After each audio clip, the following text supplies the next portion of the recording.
చాలా క్లియర్గా బడ్జెట్ అయిన తర్వాత చెప్పారు.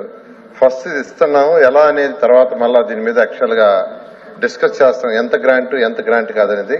ఈ రోజు ఈ రెండు బ్యాంకులు కలిసి 15,000 కోట్లు ఇస్తున్నది. దాని విషయమై ముఖ్యమంత్రి గారు కేంద్రంతో మాట్లాడి దాంట్లో ఎంత గ్రాంట్ ఇస్తారు, ఎంత గ్రాంట్ ఇవ్వరు అనేది డిసైడ్ అవుతుంది అధ్యక్ష. అదేవిధంగా హడ్కో ద్వారా 11,000 కోట్లు తీసుకుంటున్నాం. కేఎఫ్డబ్ల్యూ బ్యాంక్ ద్వారా జర్మన్ బ్యాంక్ ఒక 5,000 కోట్లు, మొత్తం 31,000 కోట్లు అధ్యక్ష.